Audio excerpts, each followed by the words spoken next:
Hello, my name is Peyton Smuzeski, and today we will be reading Diary of a Wimpy Kid Partypooper by highly esteemed author Jeff Kinney. This is Jeff Kinney and what he looks like. He is a New York Times bestseller author with a very long and popular series. Let's get started. June, Tuesday. When you're a kid, you've got to make every birthday count, because before you know it, you're a grown-up and the party's over. The thing is, for the first 3 or 4 years of your life, your birthday is totally wasted on you since you basically have no clue what's going on. And then you've only got a few prime years before people start buying you grooming products and dress shirts for your birthday. So if this year is my last hurrah, I'm going out with a bang. Unfortunately, I'm not sure how I'm going to make that happen. My birthday is this weekend, and I haven't even decided who to invite or where to have my party. But that stuff can wait because the thing I'm focused on right now is figuring out my wish. Every year, you get one chance to make a wish that could change your whole life.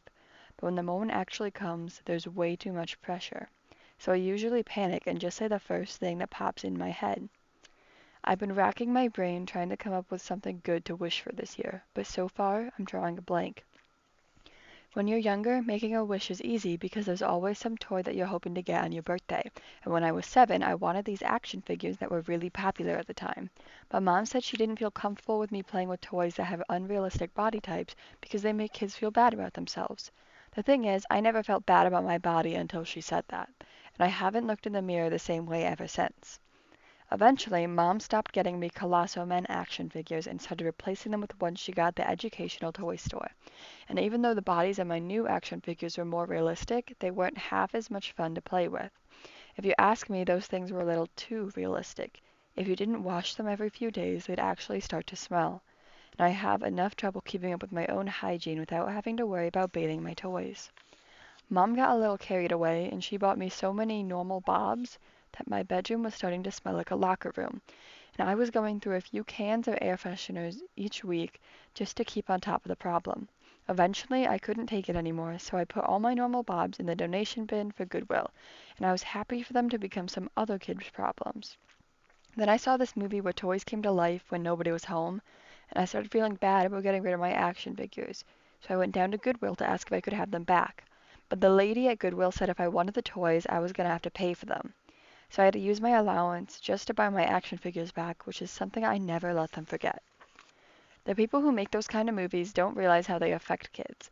I saw Pinocchio when I was little, and I thought my nose would grow if I ever told a lie. Because of that movie, I never believed a word my mom's cousin Gerald said. Once I started thinking my toys were alive, I worried that they were mad at me for trying to get rid of them, and that made it hard to concentrate on my homework. Last year, I finally gave all my normal bobs to my little brother, Manny, so he could deal with them instead. But it turns out that was a terrible decision, because at the time, Manny was in the middle of his dinosaur phase. I guess normal bobs weren't all that popular with kids because they stopped making them. Then the craziest thing happened. All of a sudden, these toys that no one even liked turned into collector's items, and they became super valuable. And I found out at the comic shop that a mint condition Everyday Evan was going for something like $10,000. I used to own 3 Everyday Evans, and if I had just been smart enough to keep them in the original packaging, I'd be on my way to an early retirement right now. When I discovered how much those things were worth, I turned Manny's room upside down, hoping I could find an Everyday Evan that still had all its limbs. I found a leg under Manny's mattress, and I'm not even sure which character it belonged to, but from the smell, it might have been an ordinary Oliver. Eventually, I kind of outgrew playing with toys, which is why I've got to figure out something else to wish for this year. The only thing I really want is a katana, which is one of those cool swords that samurai and ninjas use. But something tells me Mom won't allow that sort of thing in the house. I'm guessing ninjas don't have mothers because they'd never let them get away with half of the stuff they do. I kind of wonder if I'm thinking too small with my wish, and maybe I should go big by wishing for something like a jet ski, because that would make going to the town pool a whole lot more fun. I might be getting too selfish, though, and really, what I should really be wishing for is something good, like world peace. But if people could wish for world peace on their birthday, I wonder why it hasn't happened yet. I'll bet it's because sometimes a person will say that's their wish, but they're secretly thinking of something else instead. The thing is, you're not guaranteed to get your wish anyway. There have been plenty of times when I haven't gotten what I wished for, so I must be doing something wrong. I've always crossed my fingers when I've made my birthday wish because I thought it gave you extra luck to help you get what you want. My brother Roderick told me I've got it all mixed up. He said that crossing your fingers meant you're just kidding and it cancels out your wish. So who knows how many wishes I've thrown away by screwing that up. Or maybe I've been doing things the right way all this time and whoever's responsible for granting birthday wishes has gotten really behind. If that's true, it's possible I'll get them granted later on. I just hope I don't have to wait too long, though, because by the time I get that skateboard I asked for when I was 9, it might be too late to enjoy it. Another thing I'm not clear about is if you can only make a wish when you're blowing out the candles on your cake, or if you can make it any time on your birthday. Because one year I got a wish granted and it was for the dumbest thing possible. I'm not even sure if it technically has to be your birthday to make a wish. One time Charlie Anderson came to my birthday and he wished on my cake. I didn't even need to wonder what Charlie wished for because a few days later he was riding around on a brand new dirt bike. Maybe it doesn't even have to be anyone's birthday to get a wish granted and candles are the only requirement. So every time I see one I make a wish in case I'm right. While you're waiting for your birthday to roll around, there are a few other ways to get a wish granted. At our town park, there's a wishing well and people toss coins inside. But I'm not sure how reliable that is because I've spent a lot of money wishing for things that haven't come true. Maybe you have to pay extra if you want your wishes granted, so one day I tossed a bunch of gift cards into the well to see if that would work. But the wishing well must have known my gift cards had expired because I didn't have any luck with that move either. Every few weeks a park worker pulls up the bucket with all the coins in it and there's a ton of cash in that thing. I decided to set up a wishing well in my front yard to see if I could get in on the action, but it turns out digging a well is a lot of work, which is why I kept it simple. A wishing bucket. I found out people on my street are pretty cheap though, because when I went to empty the wishing bucket after the first day, the only things in there were some candy bar wrappers and a plastic bag with dog poop in it. When I was little, Mom always told me that you can make a wish on the first star you see at night, but I figure a lot of other people are wishing on the same star, which means everybody's wish is getting watered down. The way I see it, the sun is also a star, so I get my wishes in bright and early each day, especially during the school year. Another way to get your wish granted is to find a lamp with a genie in it. Now I don't know if genies only exist in fairy tales, but I've been going antiquing with my moms on weekends in case they're actually real. Whenever you see a genie in the movie, they come out of one of those fancy lamps people used back in old times. But I heard genies get stuck in bottles too, and I'm really hoping that's true. It would be great if there were an easy way to check to see if there's a genie in a bottle, though, because I get a little nervous every time I put ketchup on my fries. I'm pretty sure genies only come in lamps and bottles and not cans. But if they do come in cans, then Roderick might have a hard time getting into heaven. The thing I don't really understand is how genies keep getting stuck in bottles. You'd think that after it happened a few times, they'd learn to be a little more careful. There's this kid in my grade named Jamar Law who gets his head stuck in the back of a chair 2 or 3 times a year. Lately, I've been wondering if he's secretly a genie, so last time it happened, I made my move. But like I said, I'm not so sure that genies actually exist in the first place, and maybe I'm wasting my time trying to find one. So I guess I'll focus on coming up with a good birthday wish because at least there's a shot I'll get it granted. And if I can't come up with something original to wish for, maybe I'll just use it on world peace. But if my wish does come true this time around, I hope people remember who to thank for it because I could have asked for a katana instead.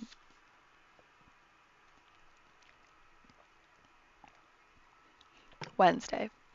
If you think about it, it's kind of weird that people even celebrate birthdays to begin with.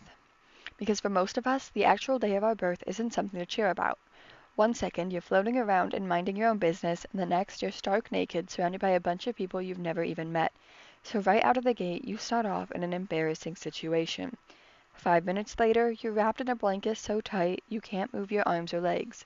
And if you don't like the little knit hat that they put on you, there's nothing you can do about it. The only time they let you out of the blanket is to change your diaper, and that's when you find out you have zero privacy. Just when you finally start to get used to everything, they tell you it's time to leave, and then you discover the world outside is a harsh place and you're not the most important person in it. Back in ancient times, they didn't even celebrate birthdays, so nobody even knew how old anyone was, so it was probably pretty crazy for a while. One day, someone must have announced it was their birthday, and that was the start of it all. I guess the whole birthday thing was a popular idea because the next thing you knew, parents were throwing themed birthday parties for their kids just to make other parents jealous. Then some genius came up with the idea of selling cards on top of everything else. The cards were printed on thick paper, and sometimes they had jokes in them that the older people thought were funny. Later on, someone invented thank you cards, and if you didn't send one of those to the people who bought you gifts, it meant you were an ungrateful jerk.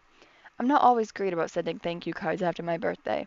Some of my older relatives get pretty annoyed when I forget, and they'll let me know if they noticed. Dear Greg, I am writing to see if you received my birthday gift. I am worried it didn't arrive since I never received a thank you card from you. With concern, Aunt Dorothy. When I do get around to writing my thank yous, people like my Aunt Nancy will send another card back, which is a little much if you ask me. Personally, I think writing a thank you card for every gift is way too much effort, not to mention it costs a lot of money in stamps and envelopes. So last year, I decided to say my thank you out loud to everyone gathered at my party, and I was pretty proud of myself for being efficient. But Mom said I still had to write thank yous to everyone who got me a present, because she said the older generation likes that sort of thing. So when I wrote my thank yous, I added a little message at the end to cover me for a while. The problem is that you have a birthday once a year, so it feels like you're constantly writing thank yous. But on a planet like Jupiter, a person would only have a birthday every 12 Earth years, which would make staying on top of things a whole lot easier.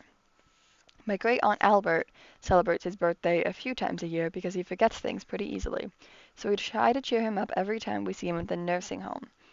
I have a feeling that Uncle Albert is just faking it for the birthday cake, though. But I like his cake too, so his secret's safe with me. The problem with knowing how old you are is that you're constantly thinking about how much time you've got left. There are all these commercials on TV that make you worry about getting older. And even though I'm not the target audience for those ads, sometimes I get worried I'm aging faster than I should be. So I started a skincare routine just to try to stay ahead of things. I even used my mom's anti-aging cream before I went to bed every night until I got busted. Now I'm kind of worried because I'd only been using cream on my face when I should have been using it all over. I just hope I don't look ridiculous at the beach when I'm in my 70s. I know exactly what I'm going to look like if I let myself age naturally, though. Roderick has one of those age filter apps on his phone, and I made the mistake of checking how I'll look when I'm middle-aged. But there are ways to slow things down.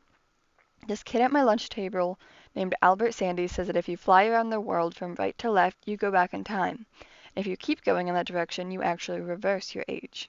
He said one person ended up flying too far and got younger than they wanted, and I wouldn't want that to happen to me because middle school is hard enough without having to wear a diaper. I figure with every birthday, you're one step closer to having to get a job and pay taxes. Then one day, you wonder where your whole life went. A birthday can actually be a good thing, though. I read a lot of comic books, and in some of them, a regular kid gets superpowers when they reach a certain age, and each year I hope that'll happen to me, but every time I end up disappointed. The year I turned 17, I was so convinced I'd wake up on my birthday with the power to shoot lasers out of my fingers that I invited all the bullies from my grade to my party. And it was kind of awkward when my wish didn't come true.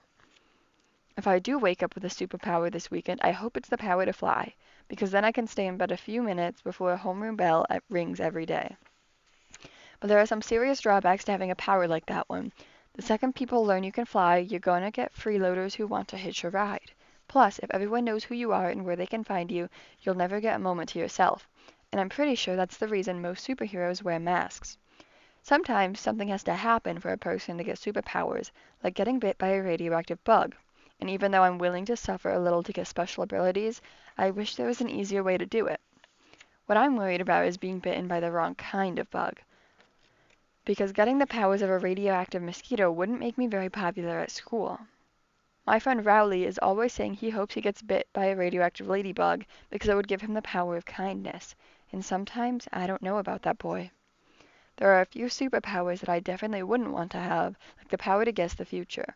I feel like movies are predictable enough without knowing for sure what's coming.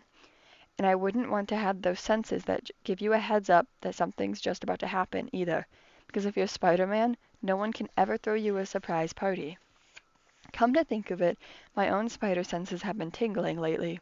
My birthday's this Saturday, but me and Mom haven't even talked about my party yet. And that's weird because we usually plan these things a few weeks ahead of time. I haven't had a chance to talk to Mom about my birthday because she's been busy getting ready for a pie baking contest that's happening at church this weekend. Whenever I try to bring up my birthday, it never seems like the right time for her. But tonight I realized what's really going on. This whole pie contest isn't even a real thing. It's just a way to get me to show up at the church basement on Saturday when my family's going to throw me a surprise party. I'm actually pretty excited because I've never had a surprise party before. It'll still be fun even though I know it's coming. It makes sense that Mom's planning a surprise party for me because she loves doing this sort of thing. One year, she hired a person dressed in a gorilla costume to surprise my dad on his birthday. I just wish she'd given me a heads up though, because I thought that gorilla was real. If you ask me, I think it's a bad idea to hire someone to dress up in an animal costume, since all it does is teach people to let their guard down. And with my luck, one day I'll think an animal is a person in disguise when it's not. I guess the whole gorilla thing messed with my head because ever since I've been paranoid that a gorilla could break out of a zoo somewhere, so I've been visiting this website twice a day to make sure that there aren't any gorillas loose in my area. I've actually got good reason to be worried. Our next door neighbor moved out a few months ago, and I swear I've seen something big moving in their lawn. Plus, something's been eating the azaleas Dad planted this spring, which led me to do a little research. And sure enough, I found out gorillas are herbivores. That doesn't mean a gorilla wouldn't attack a person, though, especially if one messes with their habitat. So when Mom said she'd pay me $25 to mow the neighbor's lawn, I told her I wouldn't do it for $1,000,000. Even though I'm excited about my surprise party, not knowing exactly what's going to happen has got me a little nervous. So tonight I came up with a plan. On Saturday, I'm going to get to the church before everyone else. That way, when the big moment comes, the surprise will be on them. I feel kind of bad turning the tables on Mom like that, but maybe she'll learn that she's going to have to be a lot smarter if she wants to pull one over on me. Saturday. Today was my birthday, and it started off a little disappointing. I didn't wake up with superpowers, but that was probably a good thing. I've got to admit, it was a little weird that no one in my family mentioned my birthday this morning, but I guess that's what everyone had to do to keep the surprise party under wraps. The thing is, I feel like they took it a little too far. Ordinarily, I don't have to do chores on my birthday, and I like to take full advantage of that perk. But Dad acted like today was just an ordinary Saturday, which meant I had to do my regular chores. So I bit my tongue and played along.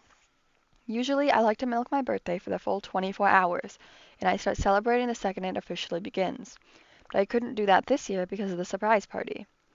You can't really get in trouble on your birthday, so it's a good time to deliver bad news, and I still haven't told my parents about my last report card. Your birthday's the one day of the year when you get to feel like a celebrity, and I usually let everyone know who deserves star treatment. The worst thing was that I couldn't collect my birthday perks today. There are a bunch of local businesses that give kids free stuff on their birthdays, and I always go around scooping up all the goodies I can. But if I asked one of my parents to drive me around today, they'd have to admit they knew it was my birthday, and then the surprise would be ruined. That really stinks, because Bartolini's Bakery has a frosted birthday cookie that weighs a full pound, and I've been looking forward to getting mine for a whole year. Bartolini's birthday cookie is so legendary that kids pretend it's their birthday. So now the bakery requires a birth certificate to prove you're telling the truth. Earlier this year, Ricky Fisher started selling fake birth certificates that people could use at Bartolini's.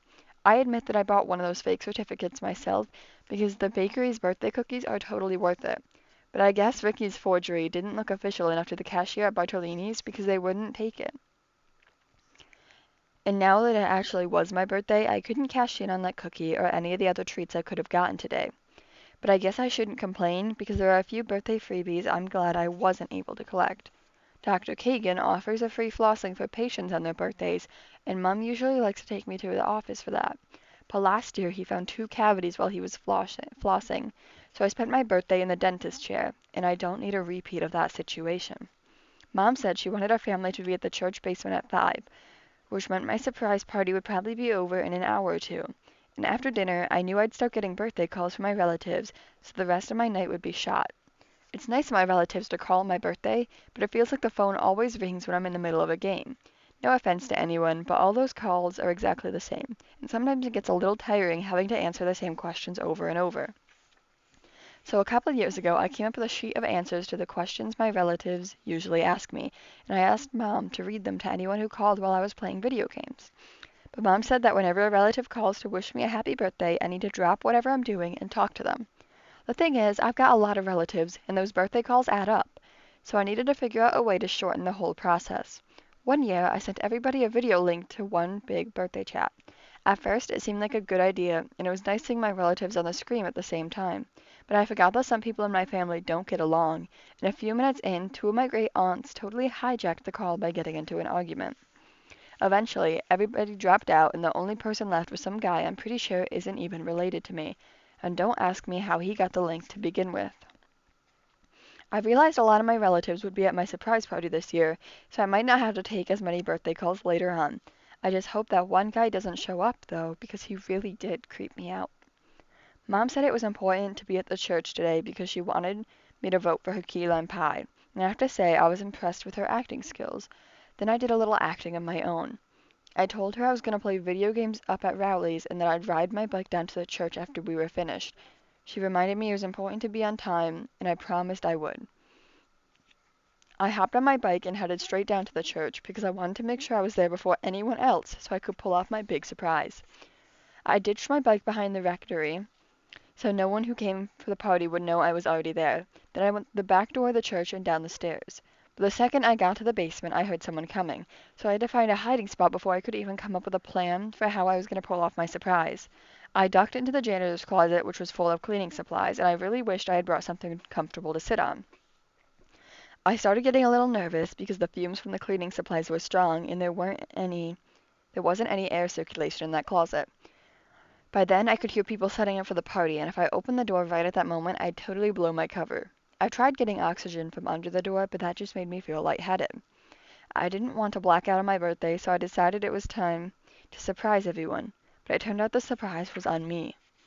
So there really was a pie contest at the church today, which meant my family had actually forgotten my birthday. It took me a few seconds to get over that shock. But Mom seemed even more shocked, and from that look on her face, she was pretty embarrassed about the whole thing. Then she tried to play it off like this was a plan for my birthday all along, but I don't think anyone was buying it. And besides, pie is no substitute for cake.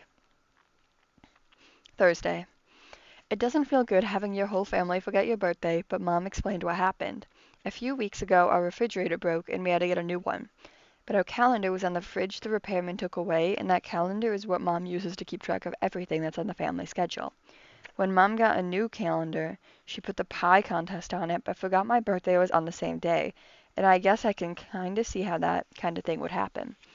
You'd think Dad would have remembered his own son's birthday, but I guess if something's not on the calendar, it might as well not exist, and he depends on Mom to remind him about stuff, just like the rest of us. In fact, I'm worried that once I leave home and don't have Mom to tell me what I'm supposed to do, I won't even know how to take care of myself. But after everything that's happened since the pie contest, I think Mom's finished being everyone's social secretary. On Sunday night, a story started going around social media about what happened on Saturday, and I saw it on her computer screen. Somebody in the pie contest must have posted the story to stick it to Mom, and my money's on Miss Fairweather, who took last place. I guess Mom's pretty annoyed for being singled out because she crafted a fake profile and posted something in the comments section. Good Mom 47. It feels like the child's father shares in the blame. All the other commenters want to know who the kid in the story is so they can send me something for my birthday, and I wouldn't really have a problem with that. But Mom's worried that strangers are going to start showing up at our house with cakes and presents, so she's trying to get everyone to back off. Concerned parent. I wish I knew where the kid lived so I could send him something. Good Mom 47. I'm sure the child's parents will make it up to him. Last night, Dad took me out for some birthday shopping. We ended up at the comic store where I loaded up on a pile of the newest releases. I'll admit that I might have gone a little overboard, but I figured this was the time to do it. I was ready to check out at the cash register, but then a poster behind the counter caught my eye. Wanted. Three-eyed Thievul. I was a little confused because a Thievul is a micro-creatures monster that only has two eyes. But the guy at the comic shop told me that the card company actually printed one with three eyes and now is worth a ton of money. When I asked him how much it's worth, he told me that the three-eyed Thievul could go for $100,000. I never thought a trading card could be worth that kind of money. But back in elementary school, everyone was crazy about micro-creatures, and I had a whole collection of them that I kept in a plastic binder. Every time I'd get a few bucks, I'd go to the comic shop and buy more micro-creatures cards. But the problem was that they sold them in these foil packs, and you never knew what you were going to get when you opened one. For every good card, you'd get a bunch of duds, and I must have gotten about 15 Thievuls, which are pretty worthless, since they have the worst battle ranking out of all the micro-creature monsters. Lucky for me, Rowley loved Thievul, so I was able to trade with him for something better. Back then, everybody at school was trading micro-creatures cards, and at lunchtime, the cafeteria was like the stock exchange. After a while, kids started trading micro-creature cards for real stuff, and Mom wasn't too happy when I traded my winter jacket for 2 Plick-Ups and a Gonix. Things got so bad at school that the principal was spending half her day dealing with kids' arguments over micro-creature cards, and I'm sure she had better things to do with her time. Eventually, the principal banned micro-creature trading cards on school property and sent a letter to everyone's parents explaining the situation.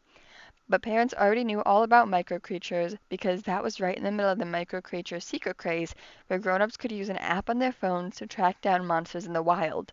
And nobody was more addicted to it than Mom, who liked it because it got her body moving. For a few months, it seemed like every grown-up in our town was playing micro-creature seekers. It's a miracle no one got hurt. I borrowed Mom's phone to try the game, but I got kind of freaked out when micro-creatures showed up inside of our house. When I discovered a Thievul using our toilet like a bird bath, I was done. After that, I started carrying protection with me just in case, because you never know what kind of weird things might be buzzing around you. The basic idea behind the micro-creatures world is that you capture these monsters to make them fight each other in an arena. And the more I think about it, the more uncomfortable I get with the whole concept. I'll put it to you this way. If kids were doing this sort of thing during recess with their pets, the cops would have come and shut it down right away. After a while, the micro-creatures craze died down and everyone moved on to other things. But the company who makes those cards had one more trick up their sleeve because they introduced this new type of card with silver foil around the edges, and a silver foil card was worth 50 of the regular kind. Even though the silver foil cards were super rare, this kid named Alex Aruda managed to get a whole bunch of them, and the way he did it was pretty smart. Alex realized that the packs of the silver foil cards were a little heavier than the ones with regular cards, so he bought this fancy scientific scale to the comic store and only bought the packs that weighed more. I guess other people started doing the same thing, so eventually Micro Creatures stopped making the silver special foil cards. But I'm sure this rare three-eyed Thievul will make everyone get Micro Creatures fever all over again. I know it's got me fired up. The guy at the comic store said that no one knows what that three-eyed Thievul card is, and it could pop up anywhere. So I put my comic books back on the shelves and got a bunch of micro creature packs instead, hoping I'd get lucky. But all I got were a bunch of regular cards, including a normal two-eyed Thievul. And that stunk because it meant I wasted my birthday gift. I did know one person who might be willing to make a trade for what I got, though. Unfortunately, Rowley told me that he doesn't like Thievuls anymore, and that his new favorite is Honey Puddles. And sometimes, I don't know about that boy. Tuesday. I did a little research on this three-eyed Thievul card, and I found out a lot of people are looking for it. There's even a group online whose mission is to track it down. They think they know where the card was shipped to, and they've got all sorts of evidence to prove their theory. The crazy thing is, they feel pretty sure the card was sent to a store that's somewhere within a 50-mile radius of where I live, and that means I might actually have a shot at getting it. The problem is that I don't have a way of buying more cards because I don't have any money.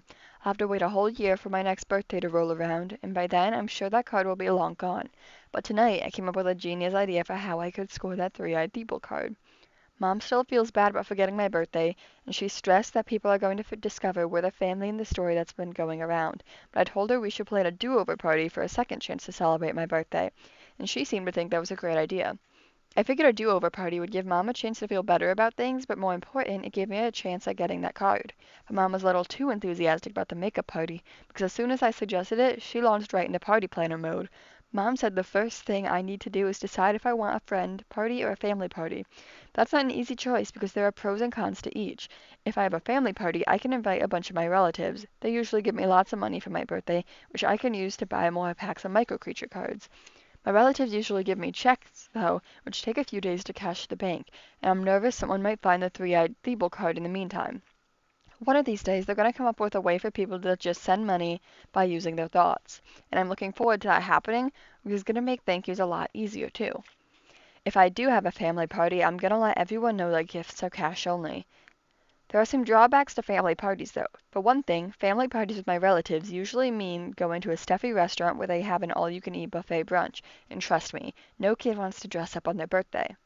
One of the reasons we have family parties at a buffet restaurant is because I share a birthday with my great-uncle Arthur, who likes that sort of place. But it's kind of awkward sharing a birthday celebration with someone you don't have that much in common with. Uncle Arthur passed away a little over a year ago, though, so my last birthday, I had a party all to myself. But in honor of Uncle Arthur, we had the party at the restaurant he liked. He was even included on the birthday cake, which was nice, I guess. I just didn't want a slice that had his face on it. The good thing about friend parties is that they're usually a lot more fun than the family kind. and since most kids my age don't like brunch, there are more options for places where you can throw a party. The spot a lot of kids have their parties these days is the trampoline park that opened last year. But even though a trampoline park should be a total blast, they let way too many kids in there, so that place is just an injury waiting to happen. In fact, they just opened an urgent care facility right next door, and I've heard business is booming. Another place to have parties is at the movie theater downtown. The problem is that boys my age have no attention span, so if something isn't blowing up on the screen every 5 seconds, guys get restless. And if there's any kind of romance in the movie, it's a total disaster. There was a kissing scene in a movie I saw at Sean Sutton's birthday, and it practically caused a riot. That's why the movie theater started banning middle school boys from having their parties there. So now if you want to go to the movies for your party, you have to go to the Dollar Theater. That floor is covered in soda and gum, so that people's shoes are permanently stuck to it. If you thought kids at the regular movie theater were wild, it's nothing compared to how they behave at the Dollar Theater. At one party I went to, everyone was so out of control, the manager shut down the projector in the middle of the movie. That meant we were in the pitch black, which just made everyone go crazier. And by the time our parents came to pick us up, we were all covered in buttered popcorn and hot tamales. A few days later, I couldn't really hear out of my left ear, so Mom took me to the doctor to figure out what was going on. And it didn't take long for her to find the junior mint lodged in my ear canal. The latest party craze is escape rooms, which I have at the mall. The way those work is that they lock you in a room and then you have to find clues to earn your way out. The guys at Bradley Pickart's party skipped right over the clue finding part and tunneled their way out into the store next door, which got boys banned from that place too. Birthdays are a big business, so there are plenty of other places that'll take your money if you want to have your party there. In fact, these days it seems like everyone is offering a birthday package just to make a quick buck. There's an industrial mill from the 1700s that our school goes to for field trips, and now you can rent it out for birthday parties. But if you're putting me to work, I'm gonna need to get paid. The Pirate Museum came up with a birthday package too. And for $100, you and 5 of your friends can spend a few hours in a jail cell, which actually sounds kind of cool. But I heard the pirates lost the key to the cell during Kit Etheridge's party, which meant Kit and his friends had to eat his birthday cake through the iron bars while someone tracked down the spare key. The latest thing local businesses are offering is birthday slumber parties where you and your friends get to spend the night. Lansing's Mattresses just started renting out their store for kids' parties, but I heard it's during normal shopping hours, which seems a little weird to me. The Natural History Museum is offering a package where you and your friends can spend the night in the mummy exhibit. But I've seen enough movies to know what happens after hours in museums, and I'm not about to have my birthday turn into a horror movie. I've had a few bad experiences with slumber parties at my house, so as far as I'm concerned, that option is off the table. The last time I had a sleepover, my friends drank a bunch of juice and soda while we watched a movie, and at midnight, everyone was still bouncing off the walls. Eventually, Mom came down to the basement and told us it was time to go to sleep, which was fine with me, because by then, I was totally wiped out.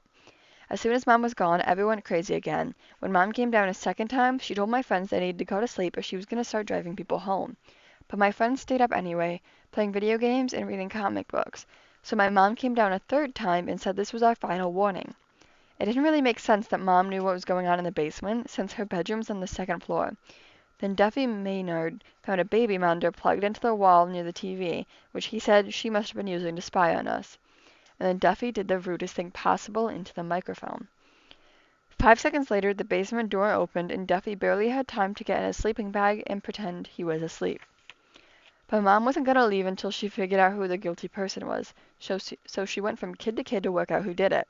After a minute or two, Mom decided the culprit was Emilio Zacasteno, and she drove him straight home. And I can see why she thought it was him, because he did smell a little funky that night.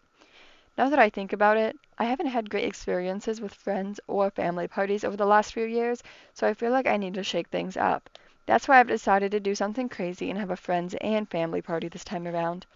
The way I see it, the more people who come to my party, the better my chances of landing that trading card. And even though mixing friends and family seems like a bad idea, it could actually work. Who knows? Maybe my party will be such a blast that people will start hiring me to host their parties. And if I get a reputation for showing people a good time, I can turn this party thing into a career. I told Mom my idea of throwing a big friends and family party, and she was totally on board. But she said we should invite all the neighbors too, so nobody feels left out. I guess that's fine, because like I said, the more people who get me presents, the better. But there are a few neighbors I might veto from the guest list just to be on the safe side. Now that me and Mom had settled on the type of party we'd have, we had to decide where to have it. I told her a good place would be the country club where Uncle Gary had a second wedding, because I really liked the scallops wrapped in bacon that the servers brought around. but Mom told me that place was too expensive for a kid's party, and we need to stay on a budget. Mom said we could have the party in our backyard because it would be free. Then she told me we didn't need to hire a server since people could just help themselves to snacks and drinks. I was a little disappointed because that sounded like every other kid's party I've been to. I figure if I manage to track down that card, next year I'll get to throw the kind of party I want. And when I do, there's going to be plenty of bacon-wrapped scallops to go around. Thursday. The closer we get to my big day, the more I realize that me and Mom have totally different visions for how this party's going to go. I decided the party would be at night with a DJ and dancing. Mom told me we couldn't have loud music though because there are rules about noise in the neighborhood, and she said we should wrap things up by 2 p.m. because some of our older relatives like to get in an afternoon nap. Mom said we should have party games like pin the tail on the donkey and a piñata. I told her those games were kind of corny and that we needed activities kids my age think are fun, but she wasn't crazy about any of the ideas I came up with because she said they're too dangerous. Mom told me we should have different stations in the backyard like a face painting table and a reading nook, so I had to remind her that a lot of the guests would be my classmates and you couldn't pay kids my age to read a chapter book. She said that some of our neighbors had little kids and they'd need things to do, so she said she was going to rent one of those inflatable bouncy houses for the party. I guess I'm fine with that, but there's no chance I'm going in it. The last time I went in a bouncy house was at Jordan Lanky's 3rd grade birthday party, and his parents didn't anchor it in the ground properly. So when a big gust of wind blew through his yard, the bouncy house broke free. Luckily, the bouncy house didn't fly that far because it got caught on Mrs. Tan's fence. But Miss Tan has a big pair of dogs, and I'm still scarred by that whole experience. Another thing Mom's really pushing for is a mobile petting zoo because she says everyone loves that sort of things. But I've had some bad experiences with those too. One time, Bradley got a petting zoo for his birthday party, and you could ride one of those mini horses, but it was kind of awkward, so I regret doing it. Plus, it was supposed to be a petting zoo, but none of the animals were exactly soft and cuddly, and I'm pretty sure I got sick from petting a turtle that had a cold. I decided to make the first rule for my party, which is no animals, because the second you bring an animal to a party, you're just asking for trouble. Besides, I'm already worried about what's hiding in the neighbor's grass, and when I looked out the window tonight, I swear I saw a pair of eyes staring back at me. I told Mom I wasn't crazy about her ideas, but she said we needed some sort of entertainment to make the party feel special. So she suggested we hire a magician or a clown, but I shot down the clown idea right away. The last time Mom got a clown was for my 6th birthday party, but I guess she's forgotten about how that went. The clown Mom hired was called Hopeless, and he really lived up to his name. It turned out this guy had just lost his regular job and got dumped by his girlfriend, so everyone spent the whole party trying to make Hopeless feel better. After I vetoed the clown idea, Mom said she knew the perfect entertainer, but was keeping it a secret until the party. And that made me nervous because I'm not a big fan of surprises, especially when Mom is the one behind them. Last year, Mom hired someone to dress up in a T-Rex costume and come to Manny's birthday party because she knew he was really into dinosaurs. But Mom probably should have given him and his guests a little warning because when the guy showed up, it set off a stampede. All the kids scattered in every direction, so we had to find everyone before their parents came to pick them up. And it was like playing Micro Creature Seeker in real life.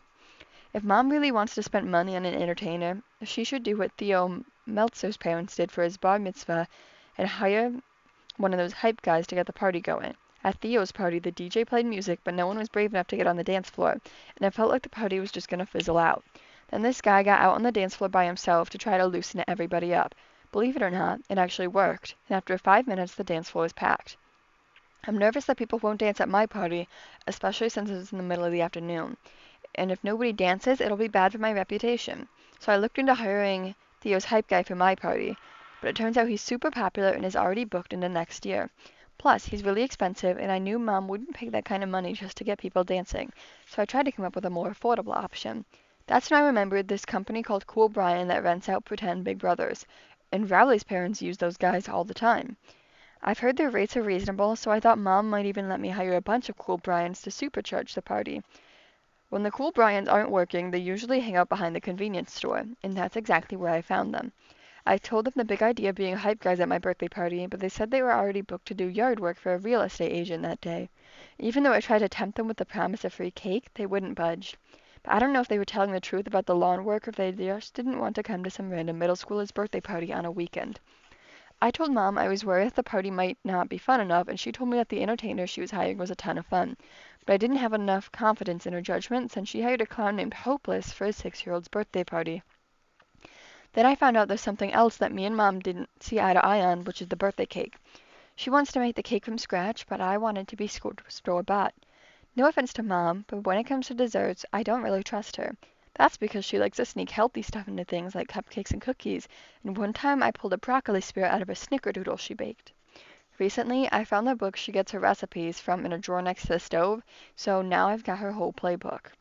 I actually understand why Mom feels like she needs to hide healthy ingredients in my desserts, and that's because I've never been a huge fan of vegetables. So she's just trying to do her job and make sure I'm getting all the nutrients and stuff I need.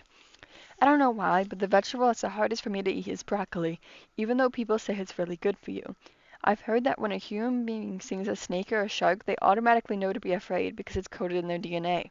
So I'm guessing my ancestors must have had a bad experience with broccoli way back when, and that totally scrambled my genes. I wish I was one of those people who loved vegetables because I'm sure I'd end up living a lot longer, but the one food I can't get enough of is sugar, which I know is terrible for you.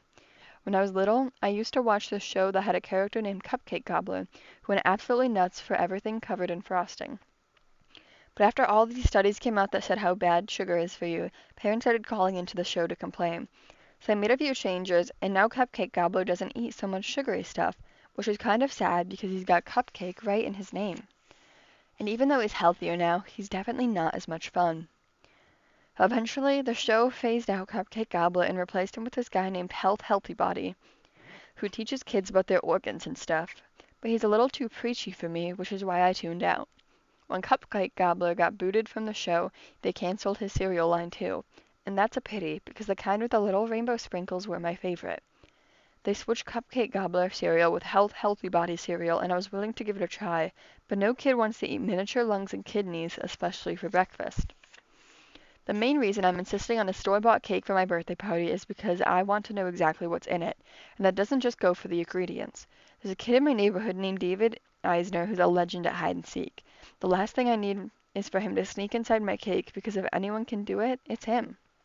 In fact, I'm already getting a little stressed out about it, so I'm going to have someone else cut the cake at my party because I really don't need to go to jail over this kid. The other thing I'm nervous about is people pranking me on my birthday. I've seen those videos where some person is about to blow out the candles and gets their face smashed into the cake, and I'm not willing to be the star of someone's viral video. I guess the whole cake smashing thing started at weddings, but if you ask me, that seems like a pretty bad way to kick off a marriage, and I'm pretty sure it's one of the reasons things didn't work out between Uncle Gary and his first wife. I definitely don't want anyone helping me blow out my birthday candles either, because I don't need a repeat of what happened with Charlie Anderson. Plus, it's unsanitary for a bunch of people to breathe on something you're about to eat, especially Duffy Maynard, who always seems to have a mouthful of Doritos. So I've already got my squirt gun filled up, and if anyone gets too close to my cake, they're in for a rude surprise. I also don't want people singing happy birthday before I blow out my candles. Kids my age always sing the regular song, and then they add a part that's really rude, and I don't need to be insulted at my own birthday party. The first time I heard that version of the song, I thought I smelled like a donkey for real, and it ruined the rest of my birthday. Mom explained that the other kids were just being silly and I didn't actually smell like a donkey. But I was kind of paranoid and I started asking Riley to make sure I smelled fresh before we went to school each morning. Mom knew I was nervous about the donking thing happening at my next birthday, so the night before my party, she called all the other moms and asked their kids not to sing the donkey part during the happy birthday song. But instead of saying the words, they hummed that part of the song, which might have been worse. Happy birthday to you. You live in it, You look like an You, like one too. Roderick told me that the person who came up with the original Happy Birthday song wrote it a long time ago, and they actually get paid every time someone used it in a TV show or a movie, and that seems like a pretty good way to make a living to me. But the person who wrote that song could have earned a lot more money if it was for something that happens more than once a year. By now, the rude version of the Happy Birthday song is probably more popular than the original, so I'm seriously thinking about writing a whole album of insulting versions of holiday classics and cashing in. After me and Mom got the details of the party sorted out, we went to buy some decorations, but I guess the party store is going out of business, so there wasn't a great selection of birthday stuff. We had to make a bunch of substitutions for things like napkins and plates. Mom said nobody's gonna notice, but I'm not too sure. Mom really wanted a piñata, but I wasn't crazy about that idea, because nobody wants to get trampled to death by a bunch of kids trying to grab some cheap candy. But Mom insisted because she said kids Manny's age would love it. The piñata shelf was also picked over, and the only one left was a baby penguin. and I don't know who's going to want to take a swing at something that cute. The store still had plenty of balloons, and Mom bought a few packages, then rented a helium tank to blow them up.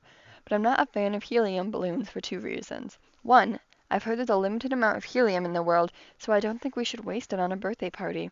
Because if we use it all up, those parades with giant balloons aren't going to be very much fun for future generations. And two, I've seen cartoons where someone gets lifted into outer space by a bunch of balloons, and I really don't want that to happen to me. Mom says that it's make-believe and couldn't actually happen in real life, but I'm skinny, so I don't want to take any chances. Because even though I want this to be a party that people remember, I don't want it to be for the wrong reasons. July, Monday. The party's this weekend, and I put together a list of everyone who I want to invite. But the thing I'm worried about is people showing up who aren't invited. There's a certain type of person who shows up at a party just to get the free cake, and I know what I'm talking about because I used to be one of those people.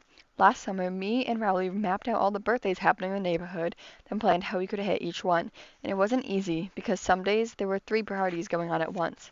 Our strategy was to wait until some kid's party was halfway over, then drop in and grab a few slices of cake, and most of the time no one even noticed us.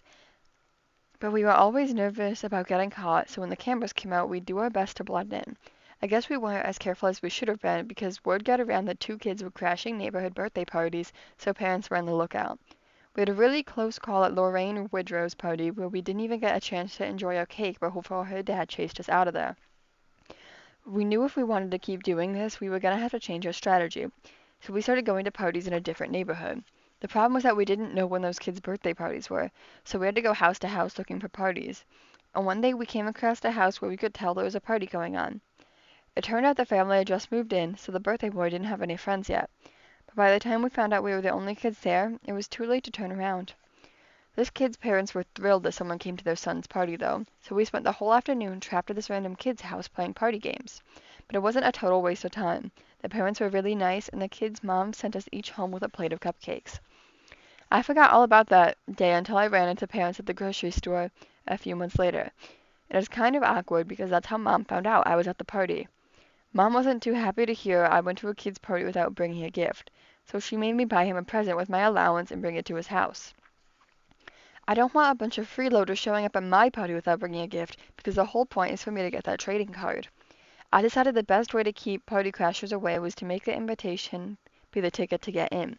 So I designed an invitation, and I even added one of those special codes to make it look extra official. I realized it would be smart to mail some invitations to my relatives who live far away, because those people wouldn't come, but they'd probably still send a gift.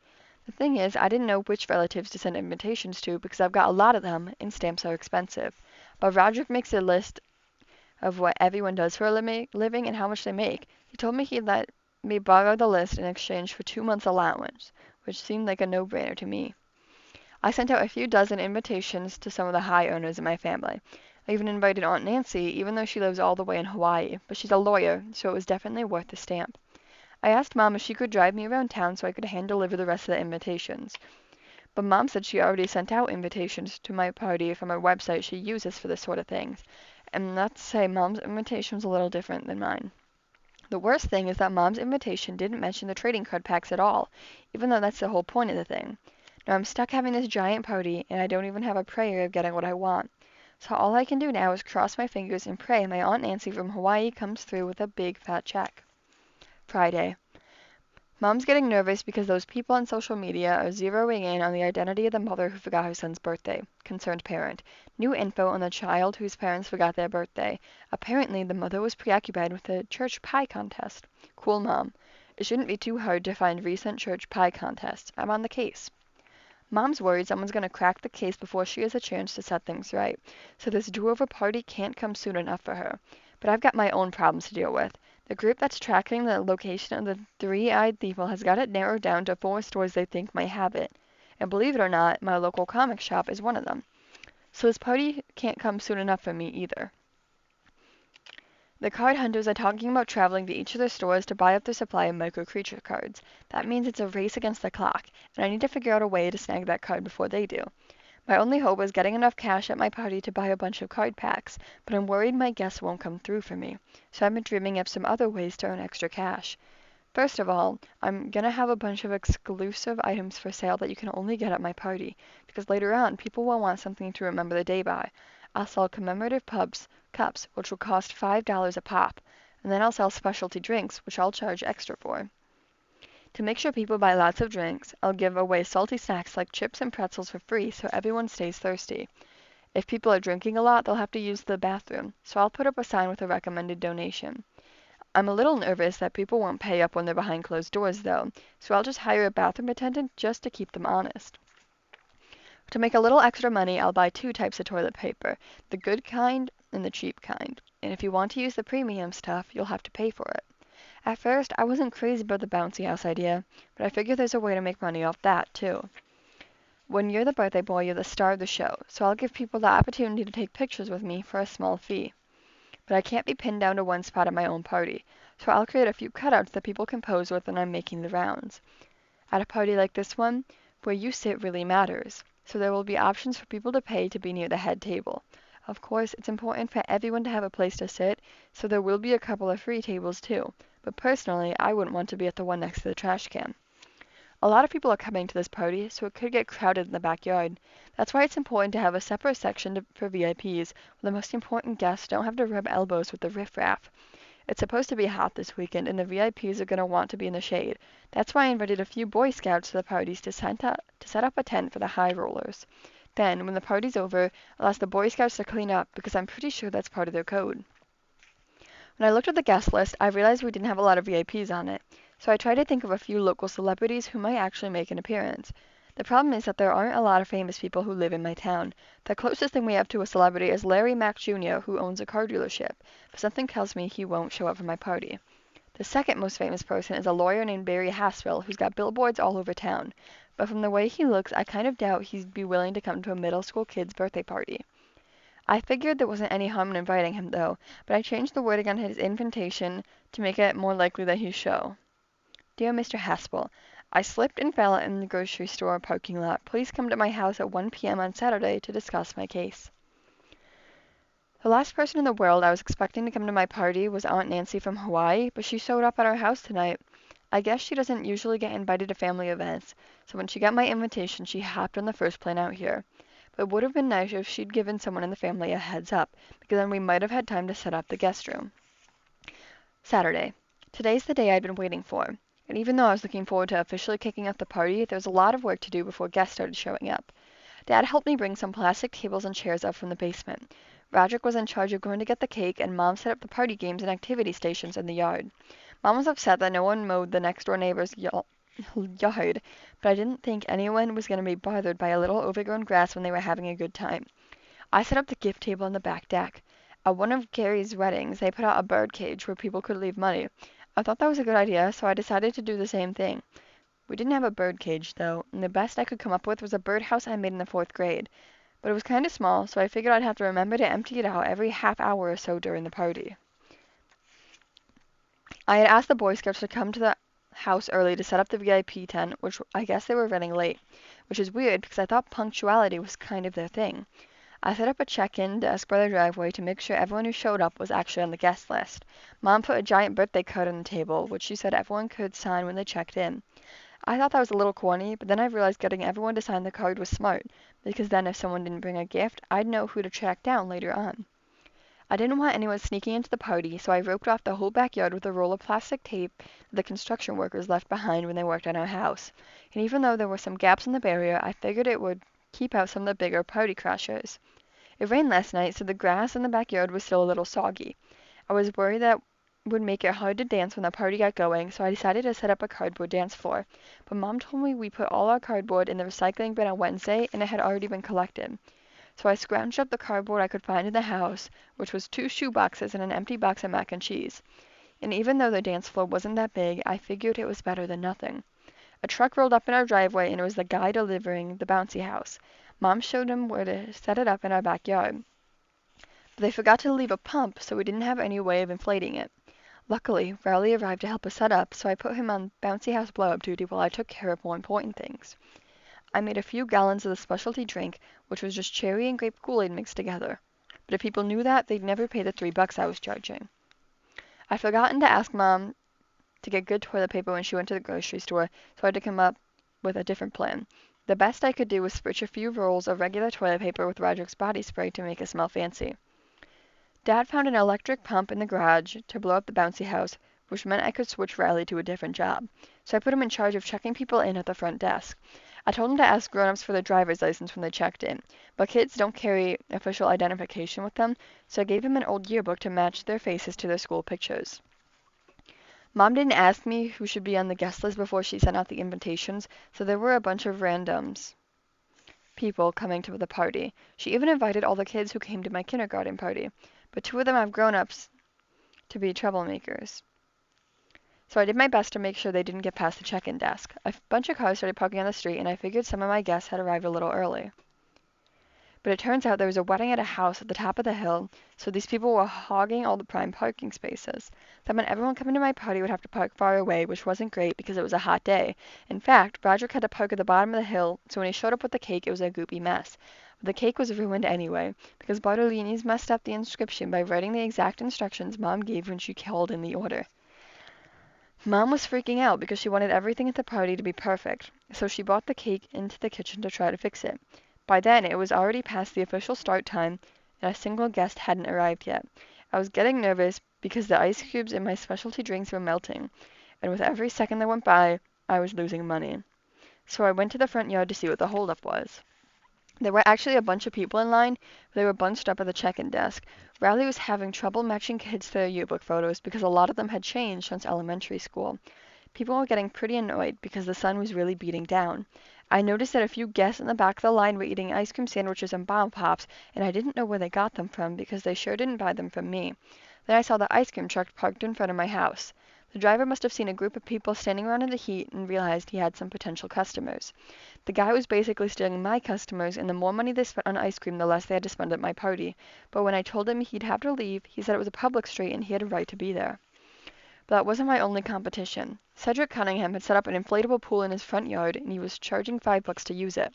I didn't think anyone would go for that because no one was wearing a bathing suit, but a few people took Cedric up on his offer anyway. I realized I needed to do something to speed up the check-in process, or everyone was going to spend all their money before they even got past the desk. So I dropped the identification requirement and just started waving everybody in. And that wasn't great because I was pretty sure 1 or 2 people on the ban list slipped past me. I was surprised to see that one of the guests at the back of the line was Mary Haspel, the personal injury lawyer, and I was kind of embarrassed because making a celebrity sweat it out with everybody else was no way to treat a VIP. So to make it up to Barry, I personally escorted him to the VIP section and gave him a specialty drink, free of charge. The Boy Scouts finally arrived and they started setting up the VIP tent. It was just in time because the sun was blazing hot, and Barry looked like the kind of person who probably burned easy. The backyard was getting pretty full, and it felt like the party was kicking into gear. Some guests were actually playing the party games, and there was a decent crowd at the face painting station. So I had to hand it to Mom for knowing what people would like. The most popular activity was the piñata, so I was wrong about that, too. I was worried little kids wouldn't want to take a swing at something so adorable, but it turns out they're absolute savages. Then things got really out of hand. A bunch of kids from the wedding up the street must have heard the music and seen the bouncy house because they started pouring in through the barriers. And that was pretty annoying because most of them weren't even old enough to read the rules about pricing. But they weren't the only ones getting a free ride. Nobody was buying any of my specialty drinks, and I caught a few guests helping themselves to water from the hose on the side of the house. In fact, the only person who was actually paying was our neighbor, Mr. Lawrence, who bought some of the premium toilet paper. Then he complained about getting a rash. I feel like he only had himself to blame, though. The way I see it, you shouldn't go number 2 at a kid's birthday party, because that's the kind of thing you should take care of at home. To get away from Mr. Lawrence, I told him I needed to spend time with the other guests, but when I checked on the VIP area, I found out the Boy Scouts had totally dropped the ball. I asked them to set up a party tent, but they pitched a camping tent instead, and Barry Haspel didn't look like he was having a good time. I went to grab Barry another complimentary specialty drink to smooth things over with him. That's when I ran into Mom, who was coming out of the house with the cake, and she'd somehow managed to change the writing to a birthday message. Mom explained that she had covered up the strawberry frosting with mayonnaise, and that she dyed red with food coloring. Then she wrote a new inscription using chocolate syrup, and it didn't look bad. She told me the cake was only for pictures and that we should make sure nobody actually ate it, especially since the mayonnaise had expired. I didn't know if it was the heat or the smell of the mayonnaise, but all of a sudden I wasn't feeling so great. But things were about to get a lot worse, because that was the moment the entertainment arrived. I had no idea what Mom was thinking by hiring the actual healthy body to come to my party. I guess she felt like she needed to do something showy to make up for forgetting my birthday. But he must have cost a fortune, and I wish she had saved the money she spent on hiring him and given it to me instead. It kind of backfired, though, because it turns out some kids weren't prepared to see a person with organs on the outside of their bodies. Plus, since this was a party, nobody seemed to be in the mood for a nutrition lecture. Healthy body didn't last long in the sun anyway. He was wearing a spandex bodysuit, so I'm guessing that thing was like a furnace. He took a lot of breaks and he wiped out what was left of my specialty drinks. Some groomsmen came down to fetch the kids and bring them back to the wedding reception, but our snacks must have been better than the ones they had up the street, because the groomsmen stopped and helped themselves to our cookies and cupcakes. After they were done stuffing their faces, I thought they'd gather up the kids and head back to the reception, but once they saw the bouncy house, they decided they wanted to take a turn too. They weren't the only grown-ups having fun, though. Healthy Body was going so hard on the dance floor that pieces of him were flying everywhere. In fact, he had been shedding organs ever since he showed up at the party, so I had to deal with Mr. Lawrence again, who complained about finding a kidney in the chip bowl. I decided this was a good time to check the places where people were supposed to leave money, but everything was empty. I realized the party was a total bust, and there was no chance I'd get enough money to buy any trading card packs. That's when I noticed some suspicious-looking grown-ups hanging out by the gift table who definitely weren't on the guest list. But there was something that looked familiar about these guys. When I saw the Micro Creature t-shirt that one of them was wearing, I realized exactly who they were. They were the card hunters, and they must have caught wind that a kid was asking for Micro Creature cards and was having a party. I was about to call the police, but it turns out I didn't need to. Apparently, nobody told the blindfolded kid with the piñata bat that the game was over, and she sent those guys scattering. That's when even more unexpected guests showed up at my party. The bride from up the street came through the backyard, along with some of her friends. Apparently one of the guys I thought was the groomsman was actually the groom, and his new wife was mad he was missing his own wedding reception. The groom asked for a few more bounces, but the bride wasn't having it, so she and her bridesmaids dragged the whole bouncy house up the hill with the guy still in it. As soon as the wedding party left the scene, a bunch of new people came in, and even though I didn't recognize any of them, I was happy to see they'd actually brought presents. Not only that, but they brought cakes. And if I wanted to eat birthday cake for the rest of my life, I probably could. It turns out these are the ladies on social media who'd been trying to track down the kid whose mom forgot his birthday, and somehow they finally found me. I think Mom was eager for a distraction, so she said it was time for me to blow out my candles, and that's when I realized I still hadn't made my birthday wish, which was my last chance of getting that trading card. So everyone sang the birthday song, and their version actually made me miss the one with the donkey. I took a deep breath and closed my eyes and focused on my wish. I figured if I could see the card in my mind, I could make it real. But right before I could blow out the candle, a loud noise came from next door which totally broke my concentration. It was the sound of lawnmowers. Turns out the cool Bryans had come to mow the neighbor's grass. I was kind of annoyed because for one thing, they were ruining my big moment, and for another, they drew attention to themselves when all eyes should have been on me. The next second, the cool Bryans abandoned their lawnmowers and fled the neighbor's yard. I saw something big moving in the grass, and I knew it could only be one thing, a gorilla. But it wasn't a gorilla. It was a deer, which makes a little more sense now that I think about it. The deer jumped over the caution tape and into our yard, sending guests running in every direction. And it's a miracle no one got hurt, because that thing was like a bucking bronco. I was just glad to be out of harm's way, but then the deer got up on the deck. The deer totally freaked out that it was trapped, and it went absolutely bananas. Luckily, everyone on the deck managed to escape unharmed. Finally, the deer jumped over the railing and ran into the woods, but by then, the damage was already done. After that, it was pretty clear that the party was over and people started to leave, but a few of them helped themselves to my birthday cake on their way out, and if they got sick from the expired mayonnaise, I feel like that was on them. The only guest who stuck around was Barry Haspel, who I saw talking to a groomsman who got hurt in the bouncy house, and I'm just crossing my fingers that our family doesn't get sued. Healthy Body missed out all the excitement because he was in Cedric Cunningham's yard using his pool, and all I can say is that I hope he was wearing something under that bodysuit. Most of my presents got destroyed by the deer. I did get a few packs of Micro Creature cards, but they were banged up, and none of them had any Thiebles anyway. I did find a Honey Puddles that was in decent shape, so I gave it to Riley as payment for working at the party, and you'd never seen someone so happy. The only other present that wasn't damaged was a tin of gourmet cheeses, and even though I'm pretty sure it was meant for the bride and groom up the street, I figured after everything I'd been through, I deserved to treat myself. After the party ended, it was up to me and my family to pick up the pieces, and for the record, the Boy Scouts didn't bother sticking around to help clean up either. The guests left a giant mess, and it felt like some of them went out of their way to be rude. Even worse, people used up all the regular toilet paper, so now we only have the premium kind left, and I'm pretty sure I've already got a rash. After we finished cleaning up, I couldn't sleep because of all the noise coming from the wedding up the street. It turns out all my guests went there for the after party, and from what I heard, it was epic. Wednesday. So my party was a total failure, but I'm trying to get over it and move on. The person who's really struggling is Mom, though. Everyone in the world knows about the party, and this time around, she's not anonymous. Somehow, Dad got dragged into the story this time, but Mom doesn't seem too eager to set the record straight. Mama Bear. I heard the child's father was selling scented toilet paper at the party. Good Mom 47. What kind of person would do that? Mom and Dad aren't the only ones whose reputations are suffering, though. After what happened this weekend, any chance of me becoming a legendary party host has gone up in smoke, and I'll be lucky if anyone shows up at my next birthday. The only person who seemed to have a good time was Aunt Nancy, who stayed for a few days after. She left for Hawaii this morning, which means I finally got my bedroom back. Aunt Nancy cleaned my room before she took off, which she really didn't need to do, and she left an envelope under my pillow. It was a thank you for being invited to my party, and I can't believe they actually make cards for that sort of thing. She wrote a really nice note inside, which made me feel good about inviting her, but at the same time I felt a little guilty about the reason I did in the first place. While I was reading the card, something shiny dropped out of the envelope. The second I saw the foil packaging, I knew exactly what it was, so I took a deep breath before I tore open the Micro Creatures card pack, and sure enough, inside was the one thing I'd been wishing for all this time. I couldn't believe I was holding the world's only three-eyed Thiebel in my hand, and it took me a few minutes to calm myself down. I realized the sweat from my hands could be damaging the card, so I put it down on my dresser as carefully as I could, and I stood there for a long time trying to figure out what to do next. I wanted to ride my bike straight down to the comic shop, hand over the card, and collect my money, but I was worried the card might get scratched or bent or something, and I needed to keep it in mint condition to make sure it kept its value, so I put it in my sock drawer where I decided what to do.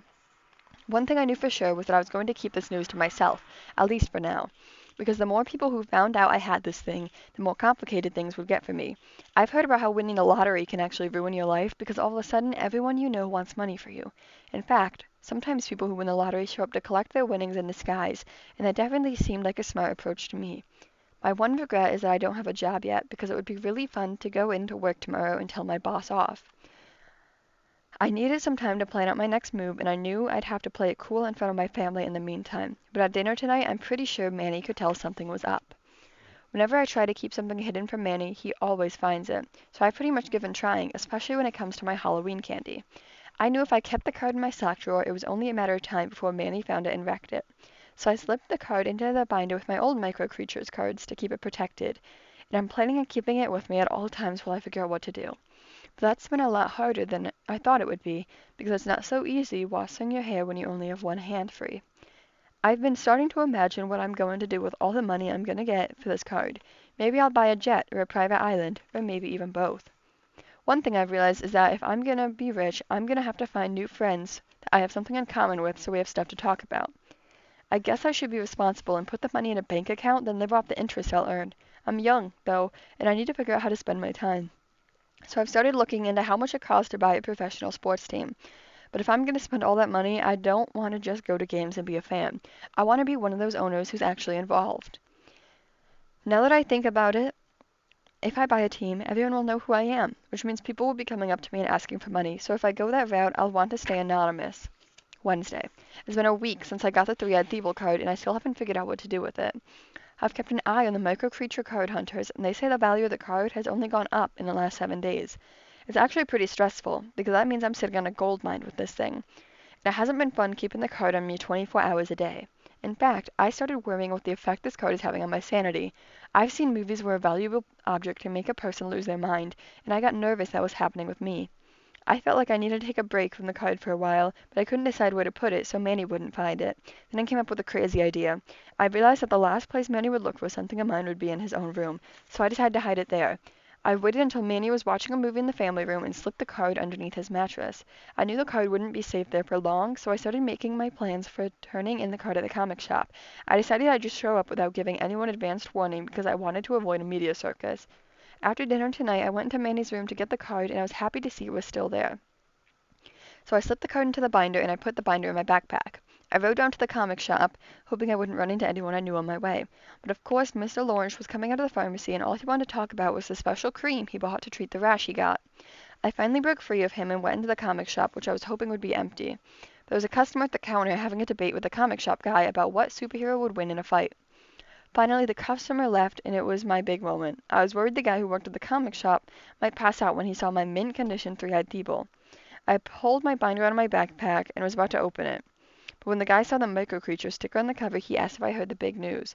He said the three-eyed Thiebel card was so popular with fans that the card company printed 1,000,000 more of them. Then he pointed to the display they had. It felt like I got punched in the stomach, because if there were 1,000,000 three-eyed Thiebels, that meant mine was worthless. Then I realized the original could still be worth a lot of money. So I opened my binder to take out the card. But I guess Manny had found it after all, and apparently he's still in his dinosaur phase. Sunday. The Micro Creature Card Company made a giant mistake printing so many three-eyed Thiebel cards because now nobody wants them. It turns out they made another mistake when they reprinted those cards and gave the three-eyed Thiebel 0 health.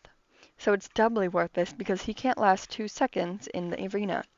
At this point, I'm kind of over the whole collector's card thing anyway, and I'm a little embarrassed I got swept up in the Micro Creatures craze to begin with. Me and Mom have been lying low ever since the party, waiting for things to blow over. The other day, we went to the store to stock up on toilet paper, and we ran into the father of that boy whose party had crashed last year. It turned out he heard about my party, and I figured he was going to give me a hard time about it, but the craziest thing happened. He said that his neighborhood is buzzing about my party because they heard it was totally wild. Then he asked if I'd be willing to host his son's birthday party, which is a week away, and he wanted the party to be exactly like mine. I thought it sounded like the worst idea I'd ever heard because I never wanted to go through an experience like that again. But when he told me how much he'd pay me to host it, I was totally in. I knew if I was going to pull this off, I was going to need a little help. So I got Rowley on board, and we put a lot of work into planning a party that would be just like mine. And I don't mean to brag or anything, but that kid's father got his money's worth. I heard that after the party, his son became the most popular boy in the neighborhood, and now everyone wants to hire me to host their kids' birthday parties, so my summer schedule is really filling up. I even started wearing that suit Heath Healthy Body left behind, because the way I see it, finders keepers. Who knows, if this thing gets big enough, maybe we can take it nationwide. And even though this wasn't exactly what I was wishing for, sometimes you've just gotta roll with it. Thank you for listening. I hope you enjoyed this very interesting book.